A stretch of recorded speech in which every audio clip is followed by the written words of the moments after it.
1945 and draw some comparisons with 1918. We already know that in 1918, Germans were increasingly feeling the impact of the naval blockade. For most ordinary Germans by that stage of the war, it was almost impossible to buy new shoes or clothing. It was very difficult to procure fuel for heating. And getting any kind of decent food, particularly such pre war luxuries as meat, was next to impossible for the average German. It simply wasn't available. Germans were increasingly, in 1918, subsisting on a relatively bland diet of turnips and other vegetables, which many did not even eat before the war. These types of staple items were usually used for animal feed before the war, but now people were having to subsist on them. And I'm talking here about everyday people, the working class, and others who did not have the financial wherewithal to buy the good food that was available on the black market. Nevertheless, in 1918, the Germans were not expecting to be defeated. They had been told again and again by their government and by the Army High Command that victory was well within reach. And after all, in 1918, particularly the first half of 1918, there were no Allied soldiers anywhere near German territory, with maybe some small exceptions down on the southern part of the Western Front, which had always been the case. But no one imagined that the Allies could conceive of invading Germany.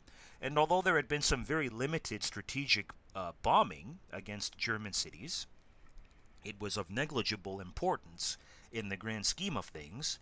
And most Germans had never seen an Allied soldier in person. Germany was intact, even if Germans were hungry and increasingly poor. The situation in 1944 and 45 was completely different. Beginning in early 1943, Germany and urban areas in Germany in particular had been coming under increasingly heavy strategic bombing. Not only with massive loss of life, but also with far-reaching damage to infrastructure and housing.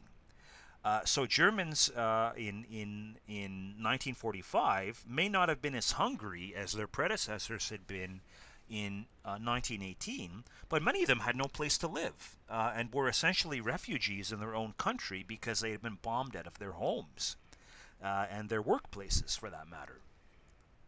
And furthermore, it was impossible to hide the fact in 1944 and 45 that in the east the Red Army was on the frontiers of Germany, and that in the west the Allies were virtually already crossing the Rhine, and Germany was going to be invaded. So only those Germans who were completely unwilling to face reality could have believed the war could go on much longer. And relatively few, being honest with themselves, could have imagined any outcome except German defeat, or at least we would think that. But when we get into trying to read the mental state of Germans in 1944 and 1945, we find that the reality of their worldview is rather more complex than might be assumed.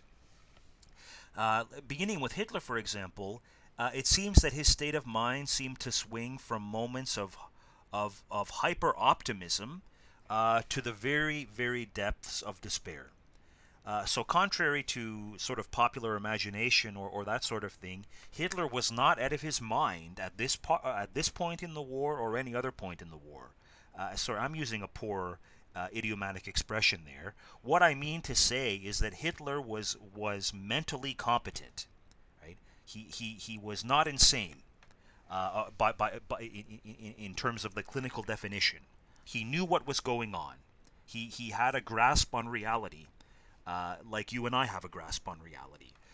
But his perspective changed from day to day, depending on what news he had heard most recently or who he had spoken to last. Just as important to understand, though, is that despite the fact that Hitler seems to have been mentally competent, he was increasingly prone to magical or fantasy-based thinking, that there would be some miracle that could finally deliver Germany from this disastrous situation in which it now found itself. And I mean, realistically, it's impossible to imagine what that miracle could have been. But Hitler in 1945 seems to have entertained all kinds of ideas that new secret weapons could have a role to play, that there would be possibly some bad luck on the part of the Allies that would unhinge the alliance. And in fact, we know that in April of 1944, Franklin Roosevelt, perhaps the most important Allied leader, died. And Hitler imagined that this was the deliverance which he'd been expecting, but of course that had no impact on the ability of the Allies to wage war. Vice President Harry Truman took over, and the fighting went on. So there wasn't going to be any miracle that would deliver Hitler or the German people from their fate in 1944 and 45. And it's amazing that even at this late stage of the war, in many respects, Hitler's daily routine went along as normal. He still found the time to scrutinize his popsicle stick models of the cities in Germany and Austria, which he had intended to completely rebuild after the war, and continue to pursue other projects or schemes, which of course would never possibly be realized because time was rapidly running out. It's a little bit more difficult to get at the thinking of everyday Germans, and we find really from the evidence that's available a pretty broad range of attitudes that seem to be presenting themselves in the population. Some Germans continue to have blind faith, if not in the regime overall, in the person of Hitler. Strangely, some Germans are genuinely convinced that despite all the dysfunction going on around them, that if only Hitler knew about the problems of ordinary Germans, that he could somehow reverse the situation. So even after Germans lose faith in the Nazi regime, they still, in some instances, have this capacity to look at Hitler as somebody who's capable of saving the situation. The Hitler myth was very slow to die at the end of the war. The idea that Hitler had this omnipotent ability to fix all of Germany's problems, which had always been, it had always been a myth, but now it was really revealing itself as a myth to ordinary people. On the other hand, other Germans were very cynical about the situation. They knew exactly what was about to happen and had no sense of optimism whatsoever. Others were fatalistic or resigned to what might happen to them. After all, they were aware of the far-reaching crimes, war crimes and genocidal crimes that German soldiers and other Germans had committed during the war, and they saw what was happening to them in 1944 and 1945 as sort of the natural outcome, that they were getting their just desserts for the damage that they had inflicted or the damage that had been inflicted in their name. Of course, there were always some individuals who shared Hitler's fantasies for a sudden turnaround, which wasn't going to happen.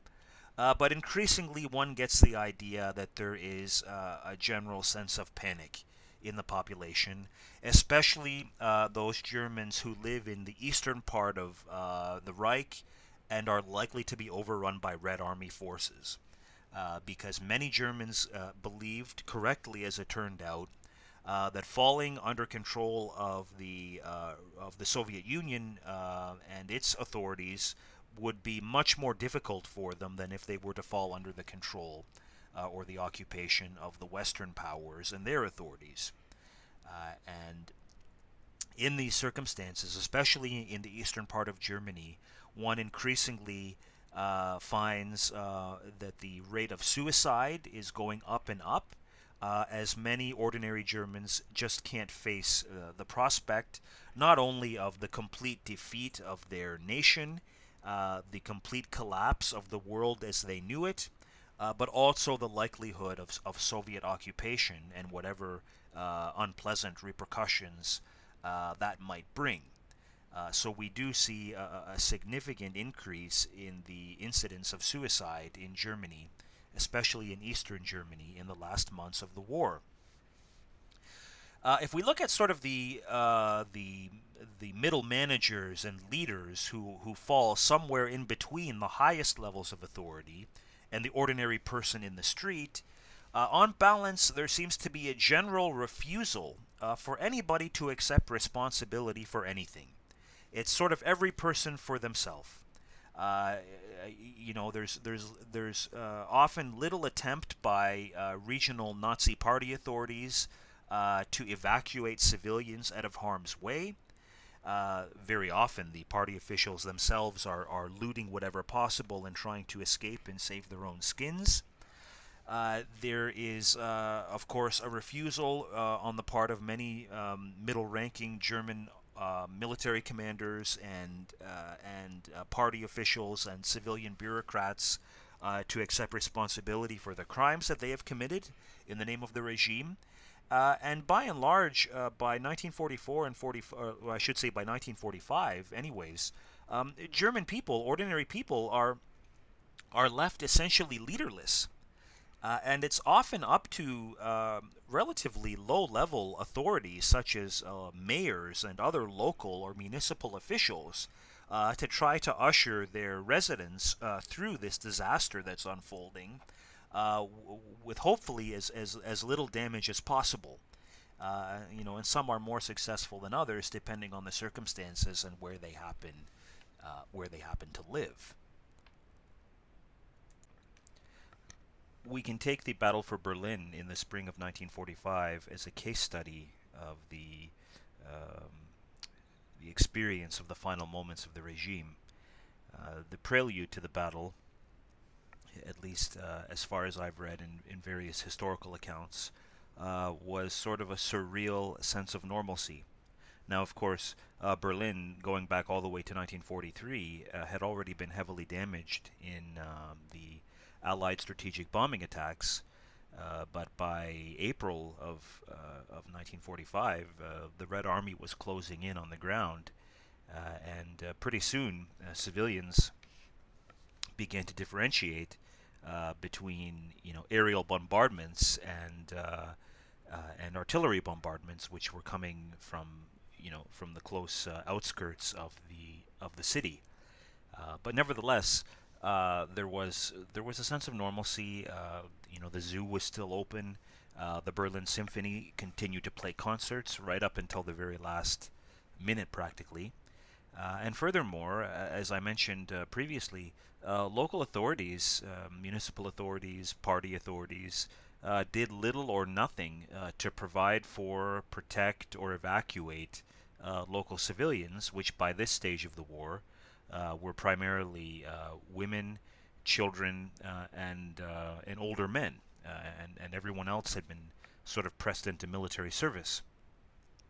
So the local civilians were essentially left to fend for themselves, and by the time they started to really get out of the city, for many it was simply too late, because the Red Army was already closing in and beginning to fight into the streets of the city. So in terms of casualties, the final battle for Berlin was absolutely catastrophic. The casualty numbers were really of First World War proportions. It's estimated, and these are approximate estimates, but the order of magnitude is in the right ballpark. It's estimated that the Red Army, in the fighting for Berlin, including the eastern approaches to Berlin, suffered somewhere in the neighborhood of 350,000 killed or wounded. German military deaths are a little bit harder to nail down because by this stage of the game, authorities were barely keeping track. But there must have been at least 100,000 German military deaths in the fighting around the city. And the same go. It's just as difficult as well to try to pin down the civilian casualties. But again, because the city had not been evacuated, and because it was so densely populated, we're looking in the neighborhood of